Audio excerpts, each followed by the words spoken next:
एक समय की बात है, आदर्श नगर नाम का एक छोटा सा गांव था। गांव में मुरली नाम का एक किसान अपनी पत्नी संध्या और अपनी बूढ़ी माँ के साथ रहता था। मुरली की एक छोटी सी बेटी थी जिसका नाम रूपाली था। मुरली की आर्थिक स्थिति ठीक नहीं थी, जिससे उसके घर का गुजारा बहुत ही मुश्किल से हो पाता था। मुरली के पास एक छोटा सा जमीन का टुकड़ा था जिस पर वह सब्जियों की खेती करता था, और सब्जियां तैयार हो जाने के बाद मुरली उन्हें गांव के बाजार में बेच आया करता था। इन सब्जियों को बेचकर मुरली के घर का गुजारा चलता था। इस बार मुरली ने आलू की फसल लगाई थी।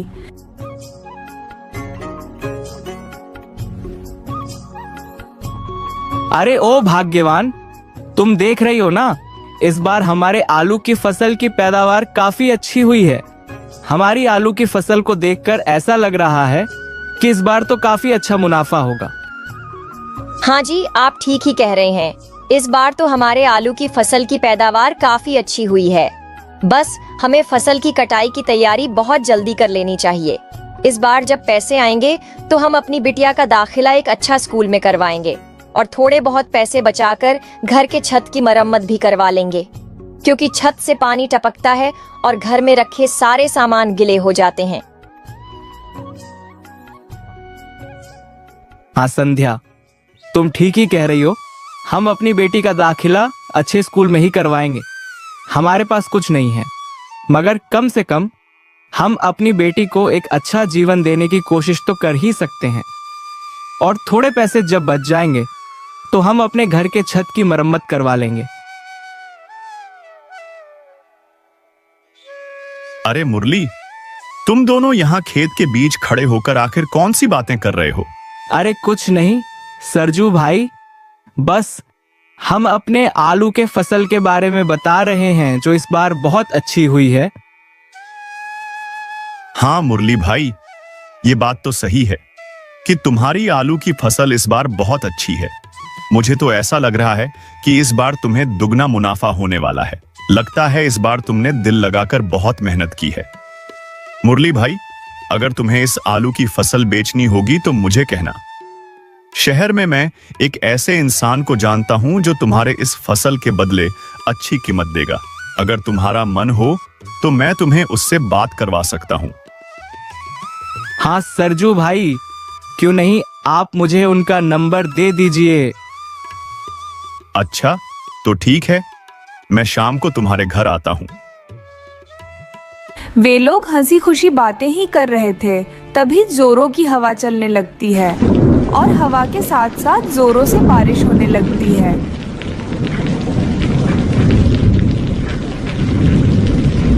ये बारिश तो बढ़ती ही जा रही है। अगर इसी तरह बारिश होती रही तो हमारी सारी मेहनत बर्बाद हो जाएगी। हमारी सारी आलू की फसल खराब हो जाएगी। हे भगवान, बस यह बारिश अब जल्दी ही बंद हो जाए।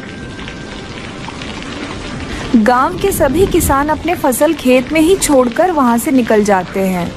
वे सोच रहे थे कि थोड़ी देर बाद बारिश चली जाएगी और वे दोबारा अपने कामों में लग जाएंगे। तेज हवा चलने के बाद बारिश इतनी ज्यादा हुई कि किसानों पर यह बारिश आफत बनकर टूटी। गांव के सभी लोगों ने अपने फसल खेत में ही छोड़ रखी थी। उन्हें बस सुबह होने का इंतजार था।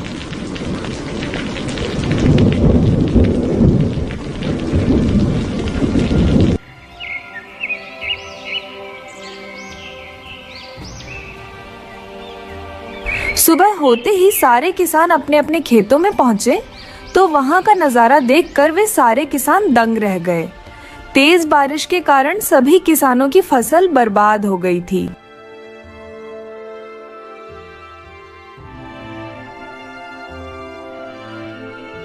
हे भगवान, ये क्या हो गया? मेरी सारी फसल बर्बाद हो गई। ये भगवान ने कैसा अनर्थ कर दिया हमारे साथ। इस बार तो मुझे बहुत ही ज्यादा उम्मीद थी। अब क्या होगा? मेरी सारी फसल खराब हो गई। हम क्या करेंगे? ये देखिए, पूरे खेत में पानी भर गया है और हमारी सारी फसल पानी में डूब गई है। अब इस गीली जमीन के अलावा इस खेत में कुछ नहीं बचा। हमारी सारी फसल बर्बाद हो गई। तभी मुरली की नजर उसके खेत पर थोड़ी ऊंचाई में लगे कुछ फसलों पर जाती है, जो थोड़ी ऊंचाई पर होने के कारण बची हुई थी। मुरली बची हुई आलू की फसल को जमा कर लेता है और उन्हें घर ले जाता है। बचे हुए फसल इकट्ठा करने के बाद बस एक टोकरी आलू ही निकल पाई।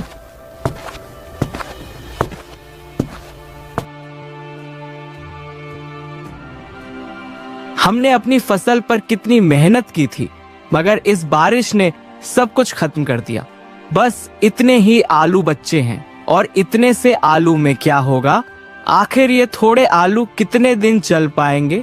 लगभग ये तो 1 सप्ताह ही चलेंगे। अब हम क्या करेंगे? मुझे तो कुछ भी समझ में नहीं आ रहा। गांव के सभी किसानों का भी यही हाल है। उनकी भी स्थिति हमारी तरह ही दयनीय है। इस बारिश ने तो किसानों को अंदर तक तोड़ कर रख दिया है, और खासकर हम जैसे गरीब किसानों को, जिनके पास कमाई का एक यही जरिया है। अजी, जो होना था वह तो हो गया। अब हम कर भी क्या सकते हैं? आप थोड़ी हिम्मत रखिए। अगर आप ही हिम्मत हार जाएंगे तो हमारा क्या होगा? भगवान एक रास्ता बंद करते हैं तो दूसरा रास्ता शुरू कर देते हैं। हम और कोई रास्ता निकाल ही लेंगे, इसीलिए आप थोड़ी हिम्मत रखिए। तभी संध्या के मन में एक विचार आता है। अजी, क्यों ना हम इन्हीं आलू से समोसे बनाकर बाजार में बेचे? मुझे लगता है हमारे समोसे लोगों को बहुत पसंद आएगा। बहुत ज्यादा तो नहीं, मगर थोड़ी बहुत तो आमदनी हो ही जाएगी, जिसे हमारे घर का गुजारा चल सके।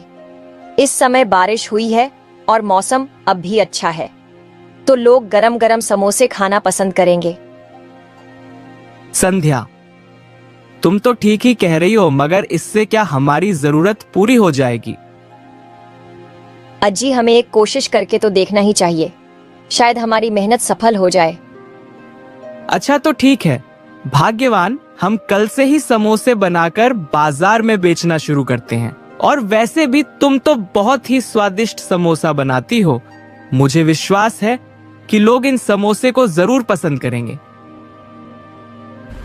अगले दिन से ही दोनों समोसे बनाने में लग जाते हैं और खूब मेहनत करते हैं, और वे घर से ही समोसे बनाने का सारा सामान तैयार कर लेते हैं। मुरली समोसे का सामान ठेले पर रखता है और बाजार जाने के लिए तैयार हो जाता है और बाजार जाकर समोसे बेचने लगता है। मुरली के समोसे इतने स्वादिष्ट थे कि मात्र खुशबू से ही लोग उसके ठेले की तरफ खींचे चले आते हैं और मुरली के स्वादिष्ट समोसे खाने लगते हैं। तभी एक गांव का आदमी मुरली के पास आता है। क्या बात है मुरली भाई, अब समोसे बेचने लगे? खेती बाड़ी छोड़ दी है क्या? नहीं भाई, ऐसा नहीं है। मैंने खेती बाड़ी नहीं छोड़ी है। इस साल की बारिश ने मेरी पूरी फसल बर्बाद कर दी। अब मेरे पास कमाई का बस यही एक जरिया है। बस किसी तरह यह समोसे बिक जाए और मेरे घर का गुजारा ठीक से हो जाए। इसी तरह कुछ दिन बीत जाते हैं और मुरली के समोसे की बिक्री अच्छी खासी होने लगती है। मुरली को जो खेती में नुकसान हुआ था, उसने समोसे बेचकर उसकी थोड़ी बहुत भरपाई तो कर ही ली थी। मुरली के समोसे का काम ठीक ठाक चलने लगा था। मुरली को व्यापार से जो भी आमदनी होती थी वह घर के खर्चे में लग जाती थी।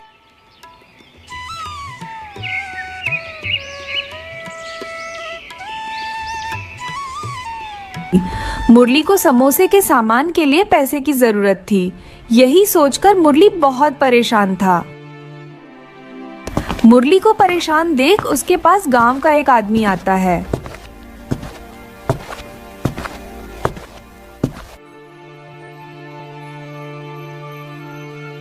क्या हुआ मुरली? बहुत ही परेशान दिखाई दे रहे हो।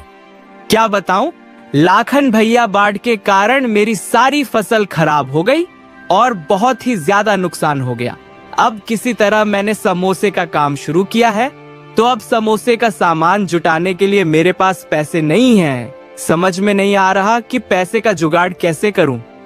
अरे मुरली, अगर मेरी मानो तो तुम कुछ दिनों के लिए हमारे गांव के जमींदार रामलाल हैं ना, उनसे कुछ पैसे ले लो उधार, और फिर जब तुम्हारा काम अच्छे से चलने लगे तब तुम पैसे रामलाल सेठ को वापस कर देना।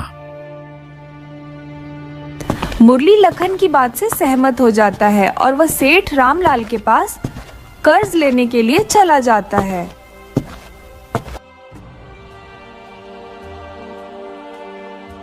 मालिक, मेरी फसल पूरी तरह से इस साल बर्बाद हो गई है और मेरे पास कुछ नहीं बचा है। मुझे कुछ पैसे की जरूरत थी। क्या आप मुझे कुछ पैसे उधार दे सकते हैं? मुरली, में तो तुम्हें उधार पैसे दे दूंगा, मगर तुम्हें इसके बदले मेरे पास कुछ गिरवी रखना होगा। जब तक तुम मुझे मेरे पूरे पैसे ब्याज सहित वापस नहीं करते थे, तब तक तुम्हारा गिरवी रखा हुआ सामान मेरे पास रहेगा। मालिक, अभी तो मेरे पास गिरवी रखने के लिए कुछ भी नहीं है।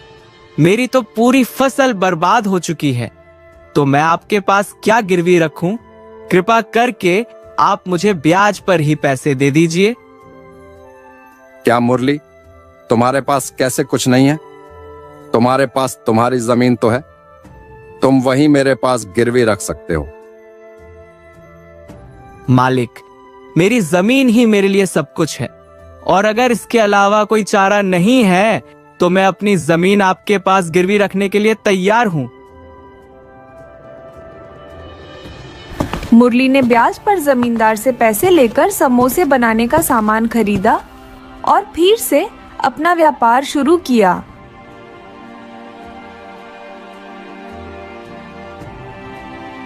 संध्या, मैंने जमींदार रामलाल से कुछ पैसे उधार लिए हैं। इसके बदले में मुझे अपनी जमीन जमींदार के पास गिरवी रखनी पड़ी। क्या आपने अपनी जमीन उस लालची जमींदार के पास गिरवी रख दी? आपको पता है ना कि वह जमींदार कितना मक्कार और लालची है। अगर हम जल्दी ही उसका ब्याज नहीं चुका पाए तो वह हमारी जमीन हड़प लेगा। मुझे पता है संध्या कि वह जमींदार लालची है, मगर मेरे पास और कोई चारा नहीं था। हम खूब मेहनत करेंगे और समय पर उस जमींदार के पैसे चुका देंगे। मैं तुमसे वादा करता हूं। धीरे धीरे मुरली का व्यापार बहुत अच्छा चल पड़ा और उसकी समोसे की बिक्री होने से उसकी कमाई भी अच्छी खासी होने लगी। 15 दिन के अंदर मुरली ने इतने पैसे कमा लिए कि वह फिर से अपने खेतों में फसल बोने की स्थिति में आ गया। अच्छी गुणवत्ता का खाद और बीज खरीदा और अपने खेतों में फिर से खेती शुरू कर दी। मुरली ने दिन रात एक करके अपने खेत में मेहनत की और कुछ दिनों के बाद मुरली के मेहनत रंग लाई और उसकी फसल फिर से एक बार तैयार हो गई। जमींदार रामलाल बहुत ही चालाक और बेईमान इंसान था। वह हमेशा लोगों को ब्याज पर पैसे देता और 2 गुना ब्याज वसूल करता। रामलाल कभी कभी तो गरीब किसानों की जमीन भी हड़प लिया करता था। जमींदार रामलाल की नजर हमेशा से ही मुरली के जमीन पर थी।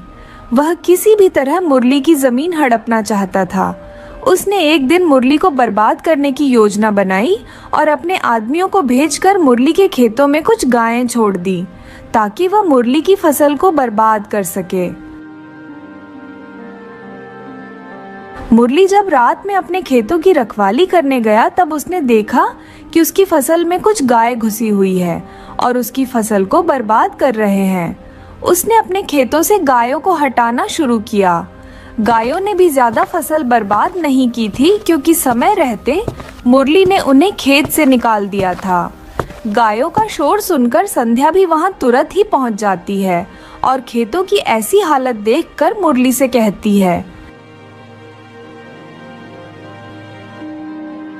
अजी देखिए, हमारी फसल बर्बाद हो गई। मुझे तो लगता है कि यह किसी की साजिश है। ये सब जरूर उस जमींदार रामलाल ने करवाया होगा। ये जमींदार सुधरने वाला नहीं है। ये बिल्कुल कुत्ते की दूम की तरह है जो कभी सीधी नहीं होती। हाँ संध्या, तुम ठीक ही कह रही हो। मुझे भी ऐसा लग रहा है। ये सब जरूर सेठ जी ही करवा रहे हैं। मगर अब तुम चिंता मत करो। आज से मैं खेत में ही सोया करूंगा और अच्छे से खेत की रखवाली करूंगा ताकि कोई भी हमारे खिलाफ साजिश न कर सके।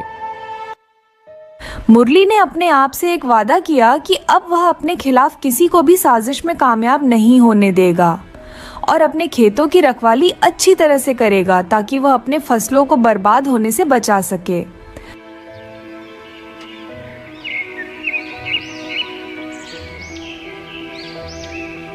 अगले दिन सेठ रामलाल को जैसे ही पता चलता है कि मुरली की फसल बर्बाद करने के लिए उनकी योजना असफल हो गई है तो वह नई योजना बनाने में लग जाता है।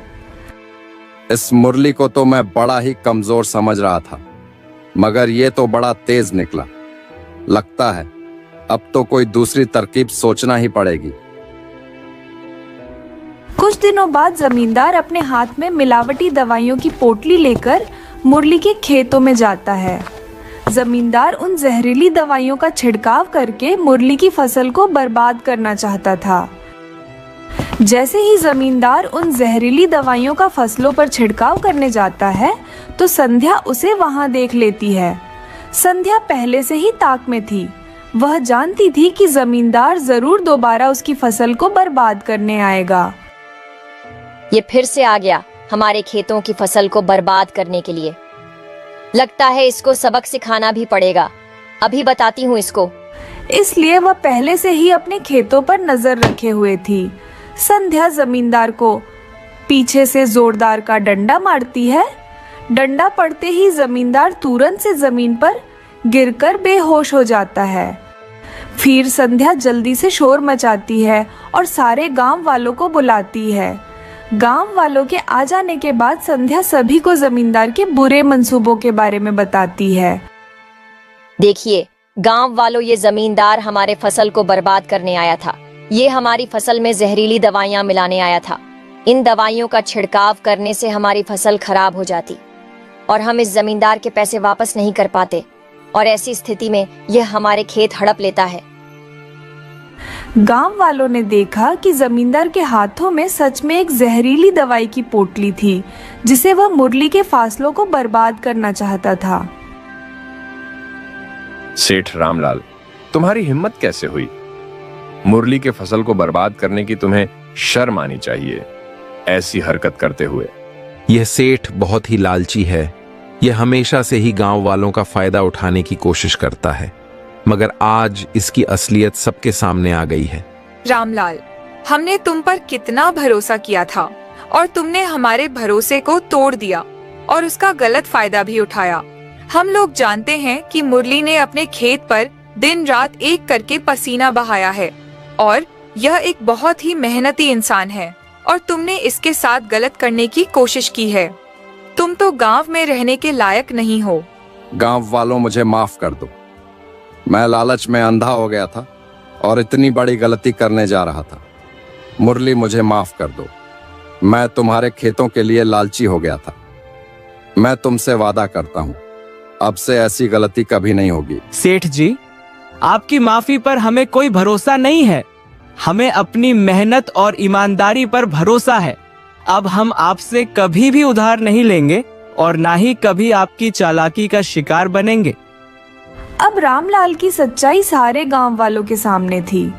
अपनी सच्चाई सारे गांव वालों के सामने आने से रामलाल बहुत शर्मिंदा था। सभी गांव वालों ने उसे खूब खरी खोटी सुनाई और वह अपना सर झुकाए गांव वालों की बातें सुन रहा था।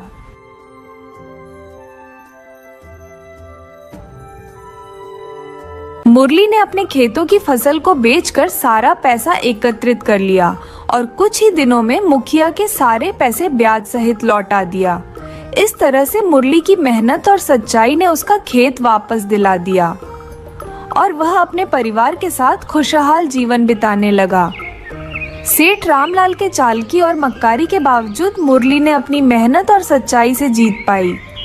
अगर हमारी कहानी आपको पसंद आई हो तो हमारे वीडियो को लाइक और चैनल को सब्सक्राइब करें और एक प्यारा सा कमेंट जरूर करें। Thanks for watching.